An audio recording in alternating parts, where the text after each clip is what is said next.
Hello friends, स्वागत है आप सभी का सी बिबिकल आर्ट्स क्लासेस में। दोस्तों, जाते थे समाजशास्त्र के एक और वीडियो को देख लीजिए क्योंकि ये काफ़ी इंपॉर्टेंट है और इसमें जो भी मैंने क्वेश्चन सेलेक्ट किया है वो बहुत ही इंपॉर्टेंट है। लास्ट पेपर आप सभी का है, तो दोस्तों यहाँ पे कुछ आपको टिप्स बता दें कि जैसे कि यहाँ पे आपसे जो सवाल पूछे जा रहे हैं वो जैसे मान लीजिए 2023 में जो सवाल पूछा गया था उसी को थोड़ा सा चेंज करके 2024 में पूछ रहा है। बस आपको पकड़ना है कि क्वेश्चन किस प्रकार से घुमा के पूछा गया है।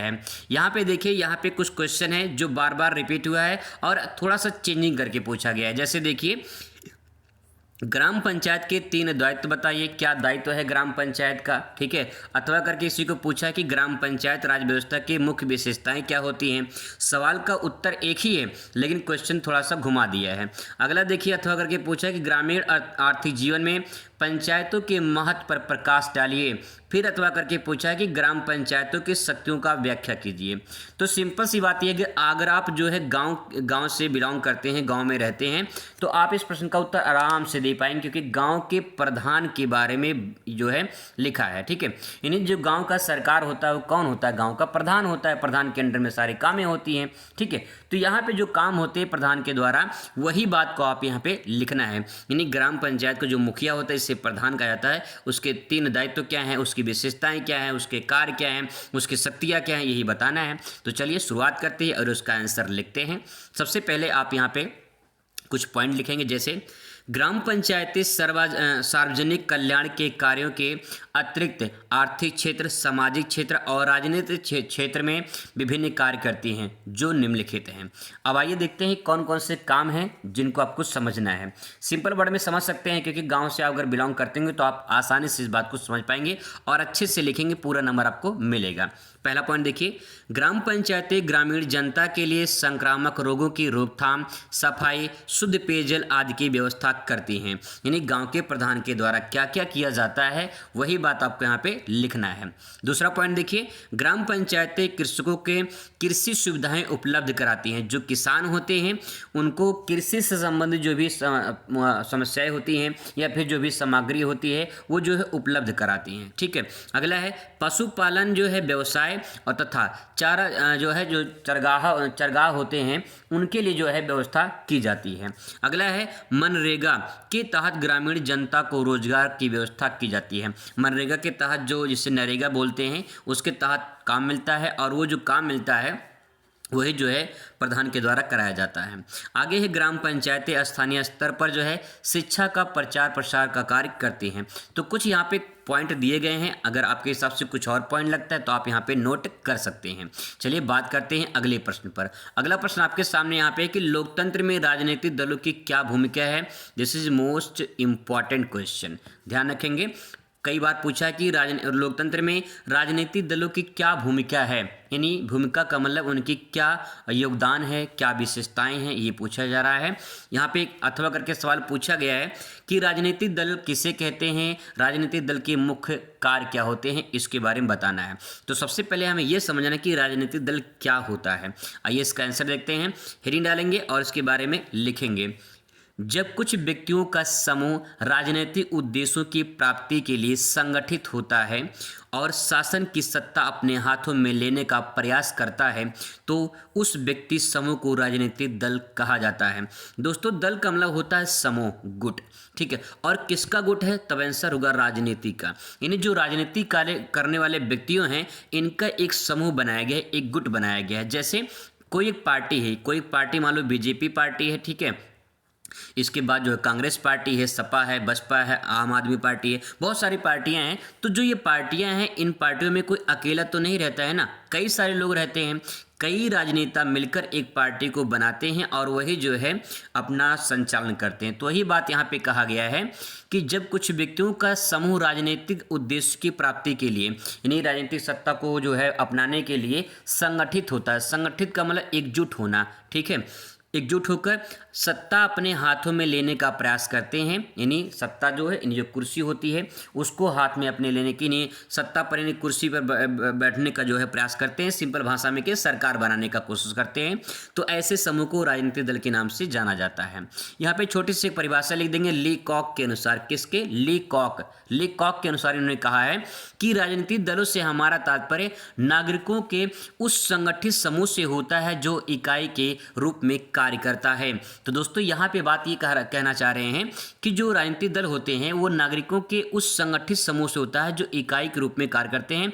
इकाई के रूप में कार्य करने का मतलब ये है कि सरकार के अस्तित्व में आकर जो काम होते हैं सरकार के, वो सारे काम जो है इनके द्वारा किए जाते हैं। ठीक है, अब बात करते हैं इसके जो है इम्पॉर्टेंट फैक्ट पर कि जो है राजनीतिक दल के क्या कार्य होते हैं या फिर उनकी क्या भूमिका होती है, उनके बारे में लिखना है। पहला पॉइंट ये इनका जनमत निर्माण करना। जनमत निर्माण का मतलब ये होता है कि जनमत, यानी जन का मतलब क्या होता है? लोग होते हैं। ठीक, क्या होता है? लोग होता है। मत का मतलब क्या होता है? मत का मतलब वोट है ना, वोट या विचार कह सकते हैं। जैसे अगर कोई वोट देता है तो किसी को बता के नहीं देता है, उसका मत होता है। जिसका मत मतलब विचार है ना, जिसका विचार कहेगा, जिसका वो मत कहेगा उसको वोट देंगे। लेकिन यहाँ पे हम कह सकते हैं जिसको वोट देंगे, है ना।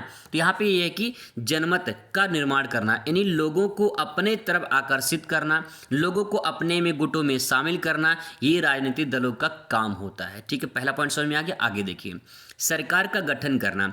जो राजनीतिक दल अपना बनाते हैं, जो भी पार्टी बनती है, उसका उद्देश्य यही होता है कि हमें सरकार का गठन करना है। ठीक है, तो सरकार का गठन तभी करेंगे जब वो पार्टी जीतेगी। लेकिन यहाँ पे उनका कार्य यही होता है, उनकी भूमिका यही होती है कि हमें सरकार का गठन करना है।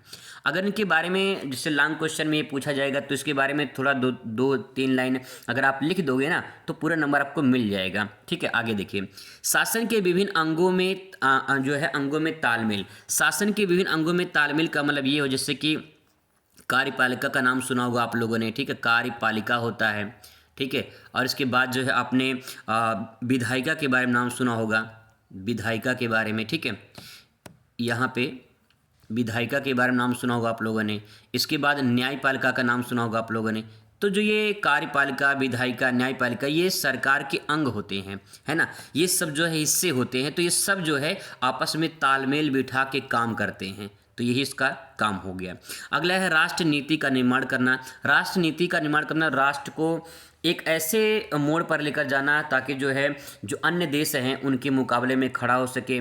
और दूसरी बात यह है कि जो सरकार का कर्तव्य होता है, जो उसका जो काम होता है वो यही होता है कि देश हमारा विकास करे। ठीक है, आगे देखिए, सामाजिक विकास। सबसे बड़ा उद्देश्य तो ये होता है कि समाज का विकास हो। ठीक है, जब समाज का विकास होगा तो राष्ट्र का विकास अपने आप हो जाएगा। लेकिन जब समाज का विकास नहीं होगा तो राष्ट्र का विकास नहीं हो पाएगा। कहने का तात्पर्य ये है कि एक परिवार है, मान लेते हैं, उसमें 6 लोग हैं और 6 लोग हैं, ये 6 पूरा का पूरा सब कमाने वाले हैं, यानी 6 कमाते हैं। तो क्या वो परिवार विकास करेगा कि नहीं करेगा? 100% करेगा विकास। अगर मान लेते हैं इसमें 6 परिवार हैं, लेकिन इस 6 परिवार में 1 कमाने वाला है, 6 खाने वाले हैं, तो क्या विकास कर पाएंगे? हो सकता है जल्दी ना कर पाएं। लेकिन ये सिचुएशन यहाँ पे आती है कि अगर सब मिलकर काम करेंगे तो जब काम करेंगे तो सब विकास करेंगे, पूरा घर विकास करेगा। ऐसे ही जब देश के समाज विकास करेगा तो समाज विकसित जब होगा तो देश विकसित होगा, समाज के लोग विकसित होंगे। ठीक है, तो दोस्तों यही पे इसका पॉइंट लिख सकते हैं। आगे दोस्तों यहाँ पे लिखे सवाल यहाँ पे कि लोकतंत्र को परिभाषित कीजिए। बहुत पहले आप इसे पढ़े होंगे लोकतंत्र के बारे में। मैं बहुत आसान शब्दों में यहाँ पे आंसर लिखा हूँ, आपको अच्छे समझ में आ जाएगा। लोकतंत्र को देखिए अंग्रेजी में कहते हैं डेमोक्रेसी। ठीक है, अंग्रेजी में क्या कहते हैं? डेमोक्रेसी। अंग्रेजी भाषा में डेमोक्रेसी कहते हैं और इसे यूनानी भाषा में जो है डेमोस और इसके बाद क्रेसिया से बना हुआ है। ये 2 शब्दों से मिलकर बना है, यानी जो डेमोक्रेसी शब्द बना है ये यूनानी भाषा से बना है और इसका अर्थ होता है डेमास, मतलब डेमास और क्रेसिया से मिलकर बना है, जिसका अर्थ होता है जनता। यानी डेमास का अर्थ होता है जनता और क्रेसिया का अर्थ होता है सत्ता, है ना। इसे हिंदी में कहते हैं। अब इसको अगर शाब्दिक अर्थ निकालेंगे तो लोकतंत्र जनता का शासन या सत्ता जो है ये लोकतंत्र कहलाता है। यानी जनता का जो शासन होता है, जनता का जो सत्ता होता है वही लोकतंत्र कहलाता है। आगे थोड़ा इसके बारे में आप लिख सकते हो कि जनता के द्वारा चुना गया सरकार लोकतंत्र कहलाता है। एक लाइन की परिभाषा है, छोटी परिभाषा है, और अपने शब्दों में आप लिख सकते हो कि जब जनता सरकार चुन लेती है तो उस पूरी सरकार को लोकतंत्र कहा जाता है, उस पूरी प्रक्रिया को, उस पूरे सिस्टम को लोकतंत्र कहा जाता है। अतः लोकतंत्र शासन प्रणाली में शासन का वह स्वरूप जिसमें शासन का संपूर्ण शक्ति जनता में निहित होती है। जनता जिसे चाहे उसको सरकार बना सकती है और जिसे चाहे उसको सरकार से गिरा भी सकती है। ये पावर होती है जनता की, और यही है लोकतंत्र। ठीक है, अब्राहम लिंकन ने उसको बहुत ही खूबसूरत परिभाषा कहा है इसमें कि जनता के द्वारा जनता के लिए बना सरकार लोकतंत्र कहलाता है। 3 शब्द है, अच्छे से ध्यान रखना कि जनता ने सरकार चुना है तो जनता का होगा, और जनता के द्वारा चुना गया है और जनता के लिए चुना गया है, तो वो जो सरकार बनेगा वो लोकतंत्र होगा। यही लोकतंत्र की पहचान होती है। चलिए बात करते हैं अगले प्रश्न का। अगला प्रश्न देखिए, ग्रामीण समुदाय की विशेषता बताइए। सवाल बहुत ही इंपॉर्टेंट है, आपसे पूछ सकता है। बहुत ही आसान शब्दों में समझने की कोशिश करिए। अगर आप गाँव में रहते होंगे तो आप इन सभी पॉइंट के बारे में अच्छे से जानते होंगे कि गाँव के समुदाय के लोग क्या करते हैं। जो गांव में रहते हैं वो ज़्यादातर उनका व्यवसाय कृषि होता है, कृषि करते हैं। पहला पॉइंट लिखेंगे कि गांव के समुदाय को जो प्रमुख व्यवसाय होता है वो कृषि होता है। दूसरा क्या लिखेंगे, ग्रामीण समुदाय में एकता की भावना होती है। गांव के जो लोग होते हैं, जैसे मान लो किसी के घर में कोई समस्या हो गई, कोई चोर घुस गया मान लेते हैं, तो गांव के लोग इकट्ठा होकर जो है साथ देते हैं। किसी घर में आग लग गई तो गांव के लोग इकट्ठा होकर उसका सपोर्ट करते हैं, सहयोग करते हैं। कहने का तात्पर्य दोस्तों ये है कि गाँव के जो समुदाय के लोग होते हैं उनमें एकता की भावना होती है। पहला पॉइंट। दूसरा पॉइंट हो गया। तीसरा पॉइंट देखिए, परिवार नियंत्रण जो है संयुक्त होता है। अभी भी बहुत सारे ऐसे गांव हैं या बहुत सारे क्षेत्र हैं जहाँ पे जो है संयुक्त परिवार देखने को मिलती है, और जो है पूरा परिवार का नियंत्रण जो है उनके एक मालिक होते हैं, मालिक का जैसे पिता होते हैं या माता होते हैं, तो वो सब उसका संचालन करते हैं। और जो है आज भी हमें संयुक्त परिवार देखने को गाँव में मिलता है। शहर में जो लोग होते हैं वो एकांकी परिवार के रूप में रहते हैं, एकल परिवार रहते हैं। उनका जो है जैसे माता पिता हो गए और जो है उनके बच्चे हो गए, तो ये जो है परिवार कहलाते हैं। वो एकांकी परिवार है जो शहरों में देखने को मिलती है। शहरों में संयुक्त परिवार देखने को नहीं मिलती है, बहुत 99% देखने को नहीं मिलेगी, 1% हो सकता है। अगला देखिए, गांव में जो जीवन होता है वो सबसे समान और सरल होता है। गांव के जो लोग होते हैं समान जीवन जीते हैं, कोई जो ज़्यादा जो है फैशनबाजी नहीं होती है। लेकिन शहर में जो फैशन जो ज़्यादा देखने को मिलता है, लेकिन धीरे धीरे गांव में भी यह फैशन आ रहा है, लेकिन फिर भी गांव के जो समाज के लोग होते हैं वो समान और सरल होते हैं। ठीक है, अगला है कुटीर उद्योग का बढ़ावा। जो गांव के समाज के लोग होते हैं वो सबसे ज़्यादा जो है कुटीर उद्योग काम करते हैं। कुटीर उद्योग का मतलब ये होता है जो हाथ से काम परिवार के सदस्यों द्वारा किया जाता है उसे कुटीर उद्योग कहा जाता है। तो आप इनके बारे में लिख देंगे 2-3 लाइन, तो आपका ये पूरा का पूरा लघुत्तरीय प्रश्न बन जाएगा और अच्छा नंबर आपको मिल जाएगा। दोस्तों अगला प्रश्न आपके सामने है कि हरित क्रांति से आप क्या समझते हैं। हरित क्रांति के बारे में लिखना है, हेडिंग डालना है हरित क्रांति और लिखना है, हरित क्रांति कृषि की आधुनिकीकरण का एक सरकारी कार्यक्रम था जिसमें उत्तम किस्मों का बीजों का प्रयोग कर अच्छी तकनीकी उर्वरक आदि का प्रयोग करके उत्पादन में बढ़ाना ही हरित क्रांति कहलाता है। अभी हाल ही में हरित क्रांति का जो जनक थे इनका मृत्यु हुआ है, डॉक्टर MS स्वामीनाथन हरित क्रांति के जनक थे, इनकी हाल ही में भी मृत्यु हुई है। तो जो है यहाँ पे ये बात कहना चाह रहे हैं कि हरित क्रांति क्या है, आप अपनी भाषा में लिखना कि अच्छे से अच्छी किस्म की बीजों का प्रयोग करके, उत्तम तकनीकों का प्रयोग करके और अच्छी से अच्छी खादों का प्रयोग करके जब इन सब का प्रयोग करेंगे तो अधिक उत्पादन होगा। जब अधिक उत्पादन होगा तो इसीलिए जो है इसे हरित क्रांति का नाम दिया गया है। ठीक है, अपनी भाषा में इसे लिख सकते हैं। चलिए बात करते हैं उदारीकरण का। उदारीकरण से आप क्या समझते हैं, देखिए क्या होता है उदारीकरण। उदारीकरण से अर्थ ऐसे नियंत्रण में या ढील देने या प्रतिबंध को हटा देने से होता है। जैसे यहाँ पे देखिए सेंटेंस लिखा गया है कि उदारीकरण का मतलब होता है उदार बरतना। उदार का मतलब क्या हो, दयावान होना। जैसे मान लो आपके जैसे मान लो स्कूल में आप 10 दिन नहीं गए, ठीक है, आप 10 दिन नहीं गए, आपके क्लास टीचर ने आप पे फाइन लगा दिया। मान लो फाइन लगा दिया जो है वो 50 रुपये, ठीक है, एक दिन का 5 रुपया, 50 रुपये लग गया 10 दिन का। अब जो है आपने 50 रुपया, और मान लीजिए आपका फीस जो है 300 रुपये है, ठीक है, आप घर से 300 रुपये लेकर आए, 50 रुपया और आपसे मांग रहे हैं, तो अब जो है यहाँ पे आपको 350 रुपया देना है। लेकिन अगर ये 50 रुपया आपके क्लास टीचर छोड़ दें, ठीक है, वो जो आपके फ़ाइन लगाए हैं उस पर फाइन को अगर हटा दें तो आपको उदार बरते हैं, यानी आप पर दया बरते हैं, और यही पूरी प्रक्रिया उदारीकरण कहलाती है। दोस्तों आई होप आपको समझ में आया होगा। वही चीज़ यहाँ पे है कि किसी देश के आर्थिक विकास में बाधा पहुँचाने वाले आर्थिक नीतियाँ, नियमों या नियंत्रणों को समाप्त करना उदारीकरण कहलाता है। अब एक एग्जाम्पल और समझिए यहाँ पे, जैसे मान लो भारत देश है, ठीक है, भारत देश है, भारत अपना सामान कोई किसी देश में बेचता है, ठीक है, या फिर भारत में किसी देश से सामान आता है। जब सामान आता है तो उसके बॉर्डर पर सीमा पे जो है सीमा शुल्क लगता है, टैक्स लगता है। जो टैक्स लगता है अगर वो टैक्स को हटा दिया जाए, जो टैक्स लगता है उस टैक्स को हटा दिया, टैक्स ना लगे, फ्री हो जाए, तो ये पूरी प्रक्रिया जो है, जो फ्री ट्रेड हो रहा है, फ्री जो व्यापार हो रहा है, यही प्रक्रिया उदारीकरण कहलाता है। और यही बात यहाँ पे कहना चाह रहा है कि आर्थिक जो नीतियाँ होती हैं, नीति का मतलब जो नीति बनाई गई, जो पॉलिसी बनाई गई है और नियम जो बनाए गए हैं उनको, नियंत्रण को समाप्त कर देना, ये पूरी प्रक्रिया उदारीकरण कहलाती है। चलिए बात करते हैं अगले प्रश्न पे। अगला प्रश्न आपके सामने है, हड़ताल और तालाबंदी से क्या आशय है। बहुत सिंपल सेंटेंस है, सुने होंगे कई बार हड़ताल तालाबंदी, इंपॉर्टेंट है, देख लेते हैं एक बार क्या होता है हड़ताल। देखिए हड़ताल क्या होता है, श्रमिकों या मजदूरों के द्वारा किसी मांग को लेकर जो है अपनी आवश्यकताओं की पूर्ति के लिए जब एक आंदोलन करते हैं तो उसी को हड़ताल कहा जाता है।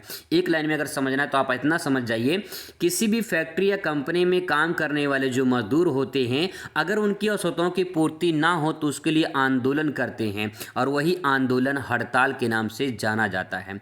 अब देखिए, कंपनी के जो कर्मचारी थे, जो मजदूर थे, वो हड़ताल किए, ठीक है, यानी आंदोलन किए अपनी आवश्यकताओं की पूर्ति करने, तो उसे हड़ताल कहा गया। अब कंपनी का जो मालिक है, कंपनी का जो मालिक है, अगर वो अपनी कंपनी में ताला लगा दे, यानी गेट बंद करके ताला लगा दे, तो पूरी प्रक्रिया तालाबंदी कहलाती है। तालाबंदी नाम से स्पष्ट है, ताला बंद करना भैया, सिंपल सी बात है, क्या उसमें दिमाग लगाना है। जब देखिए, जब मालिक उत्पादन रोक कर फैक्ट्री में ताला लगा दे तो उसे तालाबंदी कहते हैं। ये प्रक्रिया जो है वहाँ पे होती है जहाँ पे मालिक को लगता है कि अब हमारा फैक्ट्री जो है वो बंद होने वाला है, या उसके ऊपर कोई खतरा होता है, तो ऐसी सिचुएशन सामने आती है। तो दोस्तों ये पॉइंट आप ध्यान रखेंगे। चलिए बात करते हैं अगले प्रश्न की। प्रिंट मीडिया क्या है। प्रिंट मीडिया के बारे में समझना है। प्रिंट मीडिया संक्षिप्त टिप्पणी लिखिए। देखिए, समाचार पत्र उद्योग मुद्रण माध्यम, प्रिंट मीडिया को हिंदी में कहते हैं मुद्रण माध्यम, ठीक है। आगे देखिए, प्रिंट मीडिया से संबंधित है। इस उद्योग की समाज सुधारक आंदोलन के प्रयास और राष्ट्रवादी आंदोलन में महत्वपूर्ण भूमिका रही है। कहने का तात्पर्य ये है, ये जो प्रिंट मीडिया है, जैसे कि पेपर छपकर आता है, तो पहले पेपर का प्रचलन बहुत ज़्यादा था, अब भी है, लेकिन अब सोशल मीडिया उसकी जगह ले लिया है। प्रिंट मीडिया के जो प्रिंट जो छपकर आते हैं, किताब वगैरह, जो अखबार वगैरह आते हैं, जो न्यूज़पत्र वगैरह आते हैं, सारी चीज़ें जो आती हैं छपकर, वो सब जो है अब जो है सोशल मीडिया ले लिया है। लेकिन पहले जो है, जो समाज सुधारक आंदोलन होते थे, समाज को सुधारने के लिए बहुत सारे आंदोलन चलाए गए थे। ये आंदोलन लोगों तो कैसे पहुँचते थे, इन्हीं प्रिंट मीडिया के माध्यम से ही पहुँचता था।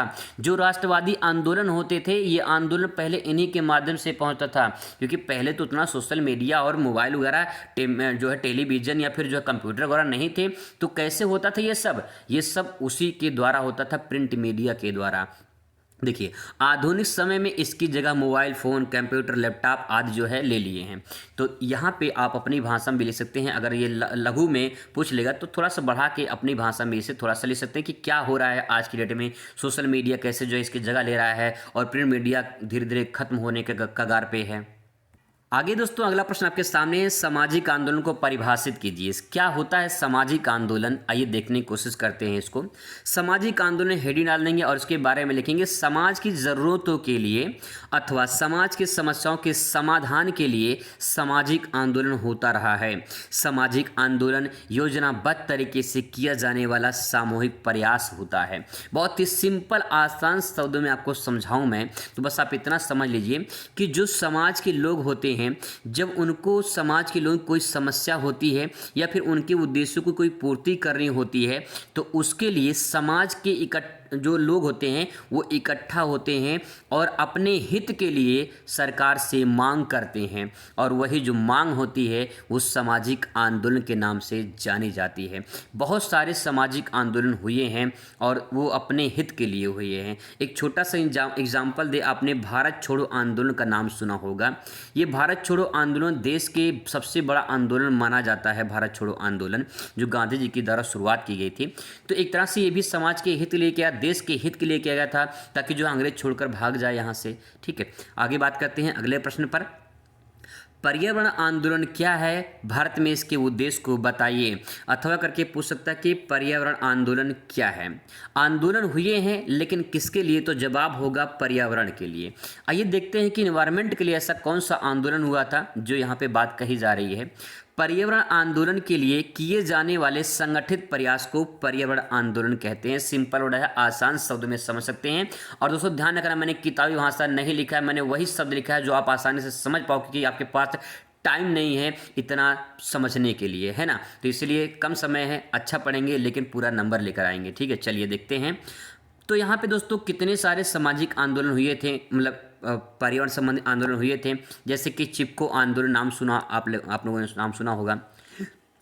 यहाँ पे होता क्या था कि जब ब्रिटिश सरकार थी भारत में, तो यहाँ पे जो है पेड़ों का अंधाधुंध कटाई हो रही थी। ठीक है, पेड़ों की अंधाधुंध कटाई होने से जो है यहाँ पे उत्तराखंड की बात है, उत्तराखंड में जो है यहाँ वनों को काटा जा रहा था। तो यहाँ के स्थानीय लोगों ने जो है एक योजना बनाई, एक प्लान बनाया कि हम चलते हैं और हम पेड़ से चिपक जाते हैं। क्या करेंगे, पेड़ से चिपक जाएंगे, है ना। जब पेड़ से चिपक जाएंगे तो इन्होंने नारा दिया था कि पहले हमें काटो फिर पेड़ को काटो। तो यहाँ पे शुरुआत होती है चिपको आंदोलन की, क्योंकि पेड़ से चिपक जाते थे और पेड़ों का संरक्षण किए थे। तो इसीलिए जो है पेड़ों का संरक्षण हुआ तो इन्वायरमेंट का संरक्षण होगा, तो इसीलिए चिपको आंदोलन जो है ये नाम जाना जाता है। ठीक है, सुंदर जो है यहाँ पे देखिए, ये चिपको आंदोलन जो है ये शुरुआत किया था, जो है नाम उनका है सुंदरलाल बहुगुणा ने। ठीक है, चलिए बात करते हैं अगले आंदोलन की। तो देखिए, नर्मदा बचाओ आंदोलन। जब नर्मदा नदी पर बांध बन रहा था, नाम था उसका सरदार सरोवर बांध। सरदार सरोवर बांध जब बन रहा था, सरदार सरोवर बांध, तो उस टाइम पे बहुत सारे वनों को काटा गया था और वहाँ पे जो स्थानीय लोग थे उनके घरों को खाली करवाया गया था, जिससे बहुत बड़ा इन्वायरमेंट जो है दूषित हुआ था। तो उसके लिए भी बहुत बड़ा कार्यक्रम चलाया गया था, नर्मदा बचाओ आंदोलन। ऐसे जब टिहरी बांध बनाया गया था उत्तराखंड में, ठीक है, तो टिहरी बांध के बनाने की वजह से बहुत सारे पेड़ों को काटा गया था, भूस्खलन बहुत ज़्यादा हुआ था, है ना, चट्टानों को तोड़ा गया था। तो बहुत सारी चीज़ें यहाँ पे सामने आती हैं। तो ये सारे आंदोलन जो है पर्यावरण आंदोलन से संबंधित है। अच्छे से लिखेंगे, पूरा नंबर मिल जाएगा। इसलिए यहाँ पे एक पॉइंट और ऐड कर देते हैं कि पर्यावरण आंदोलन के क्या कारण थे। 3 कारण लिख सकते हैं यहाँ पे। पहला है कि पर्यावरण संरक्षण के लिए आंदोलन किए गए थे, दूसरा है पर्यावरण प्रदूषण को नियंत्रित करने के लिए, और तीसरा है पर्यावरण या पारिस्थितिकी तंत्र को बनाए रखने के लिए। पारिस्थितिकी तंत्र मतलब ये होता है कि जिस क्षेत्र में जीव जंतुओं को और वनस्पतियों की संख्या, ढेर सारी संख्या निवास करती है, उसी को पारिस्थितिकी तंत्र कहते हैं। जैसे छोटा सा एग्जांपल ले, एक तालाब का। एक तालाब है, अगर मैं आपसे कहूँ क्या तालाब में एक ही प्रकार की मछली पाई जाती है, तो आपका जवाब होगा नहीं, कई प्रकार की मछलियाँ पाई जाती हैं और कई प्रकार के उसमें मछली के साथ कई प्रकार के जीव भी पाए जाते हैं। तो इसका मतलब ये है कि वो तालाब जो है पारिस्थितिकी तंत्र है। तो ऐसे स्थान पर जहाँ कई प्रकार के जीव जंतु वनस्पतियाँ पाए जाते हैं उसको पारिस्थितिकी तंत्र कहते हैं। और अगर ये कहीं जो है नुकसान पहुँचा तो जो है इसके लिए आंदोलन किया जाएगा और वो आंदोलन पर्यावरण आंदोलन के नाम से जाना जाएगा।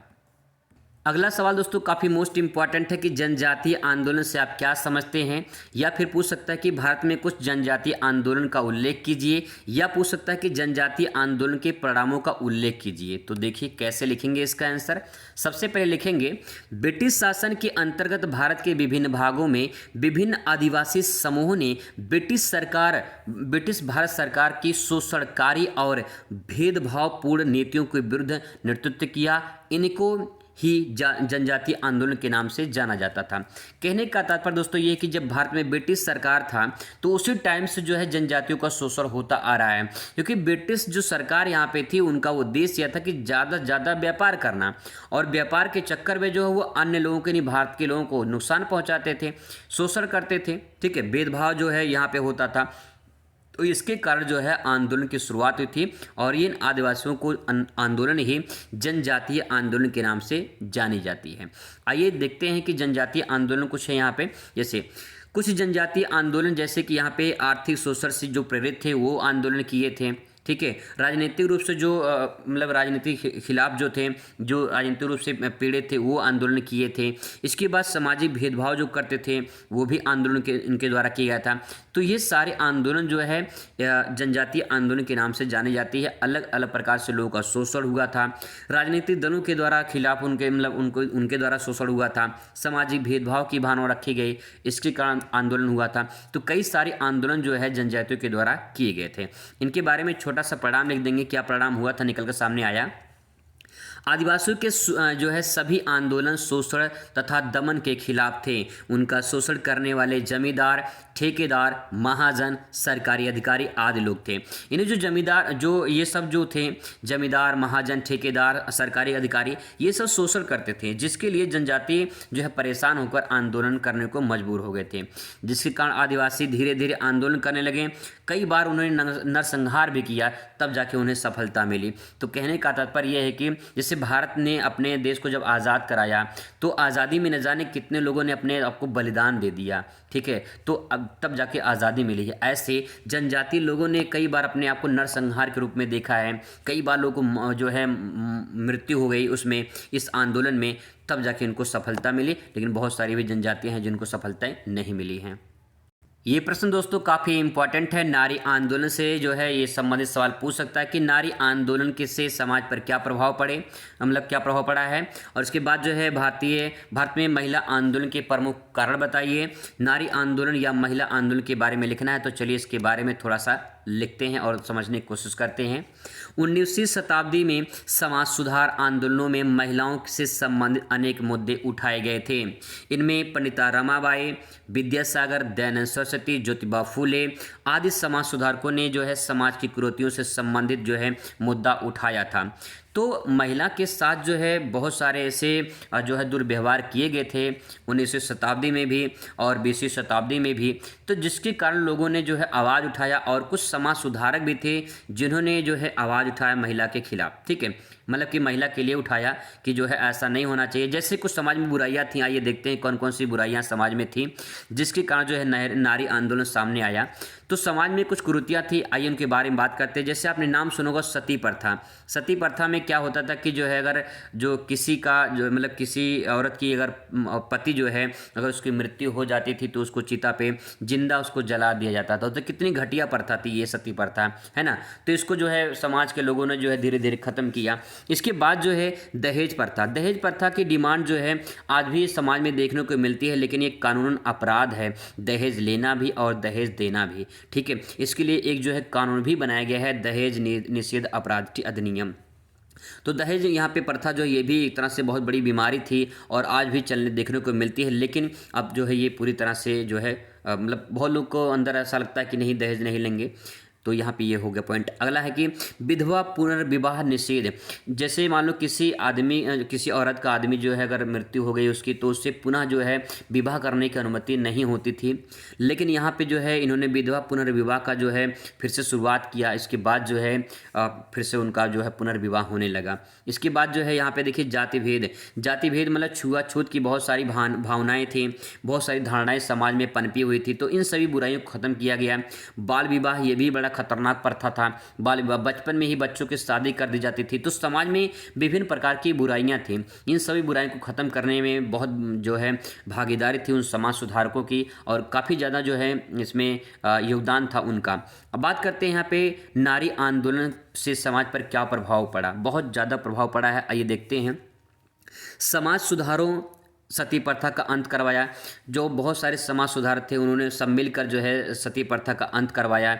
इसके बाद दहेज प्रथा के प्रति आवाज़ उठाई और उसको जो है कहीं न कहीं उसकी जो है दहेज प्रथा में भी कमी आई है।